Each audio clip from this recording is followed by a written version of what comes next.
ஐயா எல்லாருக்கும் வணக்கம். எங்கள் ஊர் திருப்பரங்குன்றம் தமிழ்நாட்டில் ரொம்ப அமைதியான ஊர். முருகனுடைய அறுபடை வீடுகளில் ஒன்று. அந்த திருப்பரங்குன்றத்தில் கார்த்திகை தீபத்தன்று கலவர பூமியாக அதை மாற்றி காட்டணும் அப்படின்னு சில கும்பல் இந்துக்கள் அப்படிங்கிற பேரில் இந்த நாட்டையும் இந்த தமிழ்நாட்டையும் அசிங்கப்படுத்தணுங்கிற ஒரு கேவலமான ஒரு சிந்தனையோடு உள்ளே நுழைஞ்சிருக்காங்க. கார்த்திகை தீபம் அப்படின்னா என்ன அப்படின்னு தெரியாத ஒரு கூட்டம் விளக்கேற்றணும்னு சொல்லி இவ்வளோ தூரம் போராடுறாங்களே, கையில் விளக்கு எடுத்துகிட்டு வந்திருக்கீங்களா, திரி எடுத்துகிட்டு வந்திருக்கீங்களா, தீப்பெட்டி எடுத்துகிட்டு வந்திருக்கீங்களா அப்படின்னு கேட்டால் அவங்க கையில் எதுவுமே இருக்காது. ஆனால் கலவரம் பண்ணி போலீஸாருடைய மண்டையை உடைப்பதற்கு மட்டும் ஆயுதங்களை சுமந்து வந்திருக்கிறார்கள். அவங்க யார்? திருப்பரங்குன்றம் மக்கள். அவங்கள செருப்பால் அடித்து விரட்டக்கூடிய நாட்கள் வெகு தொலைவில் இல்லை அப்படிங்கிறத தான் இந்த வீடியோவில் ஆதாரத்தோடு அம்பலப்படுத்த போகிறோம்.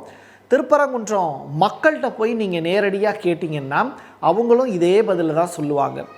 பின்புலத்தில் என்ன நடந்திருக்கு, இப்போ முன்னாடி என்ன நடந்துக்கிட்டு இருக்குது, இதுக்கு பின்னாடி பட்டை போட்டு ஊரை ஏமாற்றிக்கிட்டு இருக்கக்கூடிய ஒரு படித்த அறிவாளி முட்டாளை பற்றிய பேச்சுக்களையும் நம்ம இந்த இடத்துல தெளிவாக பேச போகிறோம். வாங்க பார்க்கலாம் உறவுகளே. இது பிரசாத் சிக்னேச்சர். தமிழ்நாடு ஒரு அமைதி பூங்கா. இந்த அமைதி பூங்காவில் ரொம்ப அழகான ஊர் எது அப்படின்னா மதுரை. அந்த மதுரையில் திருப்பரங்குன்றம் அப்படிங்கிற ஒரு ஏரியா. இன்றைக்கி நேற்று அல்ல, பல நூற்றாண்டு காலமாக அங்கே முருகன் வீற்றிருக்கிறார். அப்படிப்பட்ட முருகன் வீற்றிருக்கக்கூடிய ஒரு மலை தான் அந்த திருப்பரங்குன்றம். திருவண்ணாமலையில் கார்த்திகை தீபம்ங்கிறது கொண்டாடுவாங்கங்கிறது எல்லாருக்கும் தெரிஞ்ச விஷயம். திருப்பரங்குன்றம் மலையினுடைய உச்சியிலையும் கார்த்திகை தீபம் ஏற்றப்பட்டு கொண்டிருக்கிறது அப்படிங்கிறது சமீபத்தில் கொஞ்ச நாட்களாக தான் செய்திகளில் காமிச்சிக்கிட்டே இருக்காங்க. அதனால் வரைக்கும் அந்த மலைக்கு மேலே, கருவறைக்கு மேலே, திருப்பரங்குன்றம் நீங்கள் போயிருந்தீங்கன்னா உங்களுக்கு தெரியும், நம்ம தான் கோயிலுக்கே போகிறதில்லையே, எப்படி அர்ச்சனை பண்ணணுங்கிறதே நமக்கு தெரியாது. பட் நம்ம கோயில்களுக்கு சில நேரம் போகிறோம். அந்த நேரத்தில் நீங்கள் கருவறை இருக்குது, கருவறையில் முருகன் இருக்கார். முருகனுக்கு மேலே பார்த்திங்கன்னா அந்த மலைக்கு மேலே உச்சி பிள்ளையார் கோயில் இருக்கும். ஏன் அந்த இடத்துல உச்சி பிள்ளையார் வச்சுருக்காங்க அப்படின்னா, அந்த எப்பயுமே யானை முகத்தானை வணங்கி விட்டு தான் அடுத்த கட்ட வேலையாக செய்வாங்க. அதனால தான் அவரை முன்னணியில் வச்சுருக்காங்க. அப்படிப்பட்ட உச்சி பிள்ளையார் கோயிலில் அழகாக இன்றைக்கி கார்த்திகை தீபமும் ஏற்றப்பட்டது. சரி, கார்த்திகை தீபம் வழக்கமாக தான் ஏற்றிட்டாங்கல்ல, அப்புறம் என்ன ப்ராப்ளம்னு கேட்டால் அங்கே தான் பிரச்சனையே ஸ்டார்ட் ஆகுது. இந்த இடத்துல ஏற்றக்கூடாது, மலைக்கு மேலே பார்த்திங்கன்னா ஒரு விளக்கு தூண் இருக்குது, அந்த இடத்துல போய் நம்ம தீபம் ஏற்றணும் அப்படின்னு சில பேர் ஆசைப்படுறாங்க. அவங்க யாருன்னு கேட்டால் ஆர்எஸ்எஸ் பாஜகவை சேர்ந்த நபர்கள். அவங்கள மிக முக்கியமான நபர் பார்த்திங்கன்னா ராம ரவிக்குமார் அப்படிங்கிறவர். அவர் ஒரு உயர்நீதிமன்றத்தில் ஒரு பெட்டிஷன் ஒன்று ஃபைல் பண்ணுறாரு. இந்த மாதிரி அங்கே மேலே ஒரு தூண் இருக்குது, அந்த தூணில் தான் போய் விளக்கேற்றணும், கார்த்திகை தீபம் ஏற்றணும் அப்படின்னு ரெக்வஸ்ட் கொடுக்குறாரு. இது சம்பந்தமாக ஏற்கனவே 2 நீதிபதிகள் பல ஆண்டுகளுக்கு முன்னாடி ஒரு வழக்கில் ஒரு உத்தரவு ஒன்று போட்டிருந்தாங்க. அந்த வழக்கு என்ன அப்படின்னா, இது சமூக நல்லிணக்கத்துக்கு கேடு விளைவிக்கக்கூடியது, இந்த பெட்டிஷனை நாங்கள் தள்ளுபடி பண்ணுறோம். ஏற்கனவே உச்சி பிள்ளையார் கோயிலில் அழகாக தீபம் ஏற்றிக்கிட்டு இருக்காங்க, அங்கே தீபம் ஏற்றினாலே போதுமானது தானே, அப்போ இந்துக்களுடைய உரிமை பாதுகாக்கப்படும் தானே. அங்கே இருக்கக்கூடிய சிக்கந்தர் தர்கான்னு சொல்லிட்டு ஒன்று இருக்குது மலை மீதே, அதுக்கு பக்கத்தில் 50 மீட்டரை தாண்டி இருக்கக்கூடிய அந்த விளக்கு தூண் நீங்கள் சொல்கிறீங்க. பட் அதை தொல்லியல் துறை என்ன சொல்கிறாங்க அப்படின்னா, அது ஒரு எல்லை தூண் அப்படின்னு சொல்கிறாங்க. எல்லையில் வைக்கக்கூடிய ஒரு தூண் அப்படிங்கிறாங்க. அது எப்படி விளக்கு தூண் ஆகும் அப்படின்னு 2014 ஒரு வழக்கு வந்தப்பயே 2 நீதிபதிகள் சேர்ந்து ஒரு தீர்ப்பு ஒன்று கொடுத்துட்டாங்க. அப்போது அந்த இடத்துல அது சர்ச்சைக்குரிய இடமாக மாறுது. தேவையில்லாமல் மத ரிலேட்டடான பிரச்சனையை தூண்டாதீங்க, இதில் மதம்தான் பிரச்சனையாக உருமாறிடக்கூடும், அதனால் மதுரை மக்களுடைய நலனுக்கு அது நல்லதில்லை அப்படின்னு சொல்லி தீர்ப்பு கொடுத்துட்டாங்க. அதற்கு பிறகு இப்போ பார்த்திங்கன்னா ராம ரவிக்குமார் அப்படிங்கிற நபர் இப்போ வழக்கு ஒன்று தாக்கல் பண்ணுறாரு. இதை விசாரித்தவர் பார்த்திங்கன்னா உலக அறிவாளி நீதிபதி GR சுவாமிநாதன் அவர்கள் விசாரித்தாங்க. உங்களுக்கே தெரியும், அவர் நிறைய RSS மேடைகளில் நீங்கள் அவரை பார்க்க முடியும். அப்படிப்பட்ட ஒரு நபர் ஒரு தீர்ப்பு ஒன்று கொடுத்துருந்தார். என்னென்னா, ஏன் போய் தீபம் ஏற்றக்கூடாதுன்னு சொல்கிறீங்க, அது விளக்குத்தூண் மாதிரி தான் இருக்குது, நீங்கள் போய் தீபம் ஏற்றிக்கலாம் அப்படின்னு ராம ரவிக்குமாருக்கு அறிவுறுத்தலும் கொடுக்குறாரு. பெட்டிஷன் போட்டிருக்காங்க. அப்போ பெட்டிஷன் போட்டவருக்கு அவர் அனுமதி கொடுத்துருக்காரு. 6 மணிக்கு நீங்கள் விளக்கேற்றிக்கலாம், அதுக்கு கோயில் நிர்வாகமும் உதவி செய்யட்டும்ங்கிறது தான் அவருடைய தீர்ப்பு. சரி, இப்போது ராம ரவிக்குமார் என்ன பண்ணணும், டைரெக்டாக அவர் மட்டுமே ஒரு தீப்பெட்டி, ஒரு விளக்கு திரி, ஒரு தீபம் ஏற்றிட்டு நேரடியாக கொண்டு போய் அந்த விளக்கு தூண்னு சொல்லப்படக்கூடிய எல்லை தூணில் ஏற்றுறதுக்கு முயற்சி பண்ணலாம்.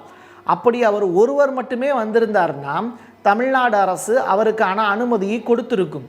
பட் அவர் என்ன பண்ணுறாரு, அவருடைய ஆதரவாளர்கள்னு சொல்லப்படக்கூடிய பாஜகவின் மாவட்ட செயலர் மாரி சக்கரவர்த்தி, மாநில இளைஞரணி பொறுப்பாளர் சூர்யா, இந்து முன்னணியைச் சேர்ந்த காடேஸ்வர சுப்பிரமணி, இவங்க தலைமையில், அது மட்டும் இல்லை ஆர்எஸ்எஸ் குரூப்பை சேர்ந்த நிறையா பேர், ஒரு 300 பேருக்கு மேலே கலவரம் பண்ணக்கூடிய நோக்கத்தோடு போலீஸாரை அடித்து உடச்சிருக்காங்க. பேரிகார்டை வந்து ஃபுல்லாக தள்ளி விட்டுருக்காங்க. போலீஸாருடைய மண்டை உடஞ்சிருக்கு. அது தொடர்பான காட்சிகளும் ஃபைலாக இருக்குது. இந்த விஷயம் தொடர்பாக ஏற்கனவே கார்த்திகை தீபத்தை கலவர தீபமாக மாற்ற முயற்சித்து கொண்டிருக்கிறார்கள் அப்படின்னு சொல்லிட்டு சு வெங்கடேசன் அவர்கள், எம்பி அவர்கள் ஒரு ஸ்டேட்மெண்ட் ஒன்று கொடுத்துருந்தாங்க. அதை மையப்படுத்தி ராம ரவிக்குமார் அவர்கள் ஒரு பேட்டி ஒன்று கொடுத்துருந்தாங்க. அதையும் நீங்கள் பார்த்துட்டு வாங்க. திருவண்ணாமலையில் மலையேறதுக்கு தடை போடுற, திருப்பரங்குன்ற மலையில் தீபம் ஏற்றுறதுக்கு நீ மேல்முறையீடு போற, என்ன நினைச்சிட்டு இருக்க நீ? ஏன் உணர்வு, ஏன் காசு வேணும், என் பக்தி வேணும், ஏன் உரிமை மட்டும் உனக்கு வேணாமா? கோயில் சார்பா வந்து மேல்முறையீடு பண்ணிருக்காங்கன்னு சொல்லியிருக்காங்க. யார் சொன்னா சொல்லுங்க, என்ன நம்பரு? இது வரைக்கும் நான் கோர்ட்ல தான் இருக்கிறேன், எங்க வக்கீல் அங்க இருக்கிறாங்க. எது ஏமாத்துது? எங்க ஒரு சு வெங்கடேச எம்பி கார்த்திகை தீபமா கலவர தீபமான்னு கேட்கிறாரு. உனக்கெல்லாம் வெக்கம் இல்ல? அந்த மக்கள் ஓடக்கூடிய காட்சிகள் எல்லாம் பாருங்க. இவங்கெல்லாம் தீபம் ஏற்றுறதுக்காக போறாங்களா, நிஜமாகவே அந்த மலை மீது ஏறி என்ன செய்ய போறாங்கன்னு தெரியல. இதுக்கு முன்னாடி இவங்க மலை ஏறினதாகவும் வரலாறு இருக்கா அப்படிங்கிறதும் தெரியலை. ஒழுங்காக சாமி கும்பிடுறதுக்கு உள்ள கோயிலுக்குள்ளே போய் சாமி கும்பிட தெரியுமா அப்படின்னு கேட்டால் சரியான மந்திரங்களை உச்சரித்து இவங்களுக்கு சாமி கும்பிடவும் தெரியாது. பட் மக்களுக்கு இடையூறு செய்யக்கூடிய வகையில் இன்னைக்கு திருப்பரங்குன்றம் கோயிலுக்குள்ள மதுரை மக்கள் போக முடியாத அளவிற்கு போலீஸாருடைய பாதுகாப்பு வந்ததுக்கு காரணம் இந்த ஆர்எஸ்எஸ் கைக்கூலிகள் தான். தொடர்ச்சியாக இவர்கள் செய்யக்கூடிய செயல்னால திருப்பரங்குன்றத்தில் இருக்கக்கூடிய பகுதி மக்கள் எல்லாருமே சிரமத்துக்கு உள்ளாராங்க. இதுதான் யதார்த்தமான உண்மை.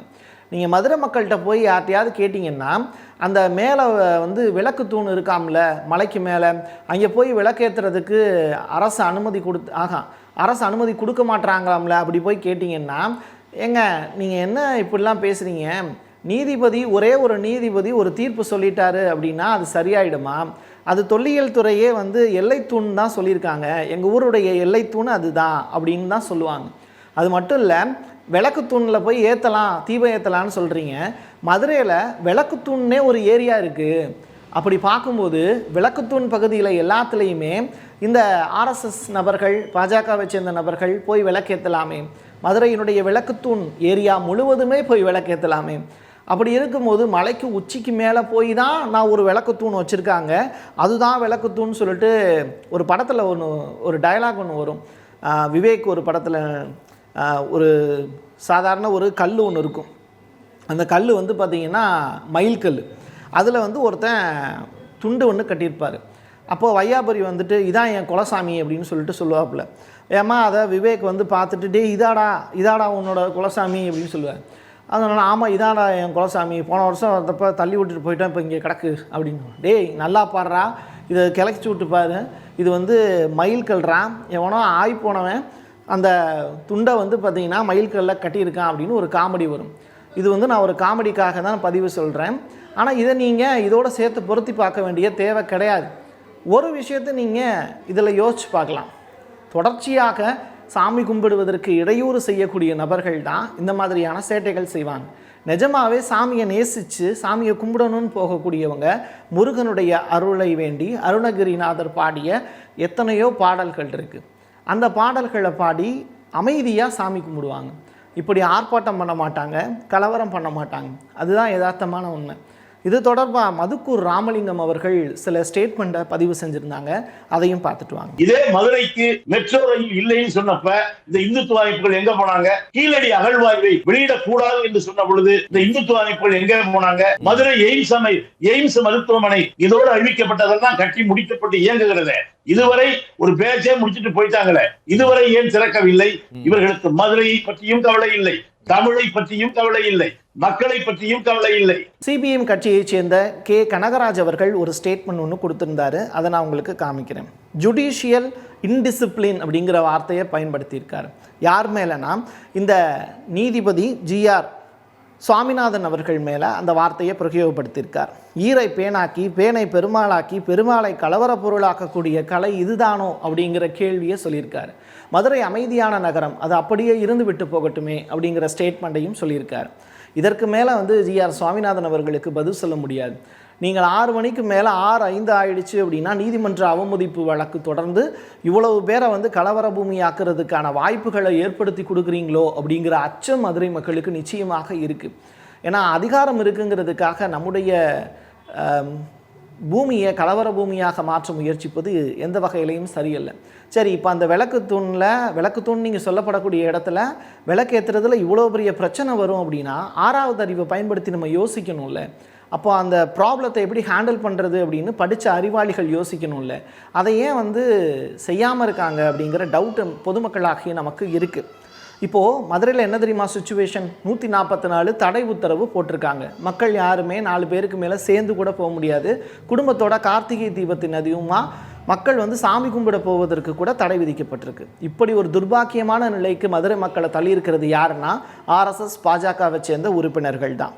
சென்னை அமர்வில் இது தொடர்பாக அரசு மேல்முறையீடு செஞ்சுருக்காங்க. மத நல்லிணக்கத்துக்கு குந்தகம் விளைவிக்கக்கூடிய வகையில் இது உங்களுடைய செயல்பாடு இருக்குது அப்படிங்கிறது தான் பெட்டிஷன். நீதிபதி ஜெயச்சந்திரன் அமர்வில் முறையீடு செஞ்சுக்கோங்க அப்படின்னு தலைமை நீதிபதி உத்தரவும் பிறப்பிச்சிருக்காங்க. இது தொடர்பான கேஸ் அப்படிங்கிறது அடுத்தடுத்து மேல்முறையீடை நோக்கி நகர்ந்துக்கிட்டே தான் போகும். திருப்பரங்குன்றத்தில் இருக்கக்கூடிய மக்களுடைய ஆசைங்கிறது முருகனை போய் வழிபடணும் அப்படிங்கிறது தான்.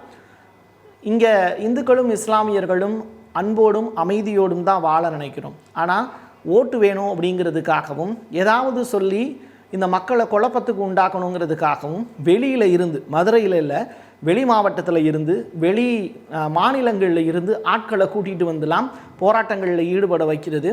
அவனுக்கு மலையில் எங்கே இருக்குன்னே தெரியாது. மலை மேலே ஏற போகிறாங்க, விளக்கேற்றணும்னு சொல்லிட்டு போகிறாங்க. அவங்களுக்கு மலை மேலே எந்த இடத்துல அந்த தூண் இருக்குன்னே தெரியாது. அப்படிப்பட்டவர்களெல்லாம் கூட்டிகிட்டு போராட்டத்தில் ஈடுபடுறீங்க. உங்களுடைய முயற்சி நல்லதாக இருக்கக்கூடிய பட்சத்தில் இறைவன் உங்களை ஆசீர்வதிக்கட்டும். இல்லையெனில் சட்டம் தன் கடமையை செய்யும். என் கையெழுத்து என் மக்களுக்கானது உறவுகளே. மீண்டும் ஒரு பதிவில் சந்திக்கலாம். நன்றி, வணக்கம்.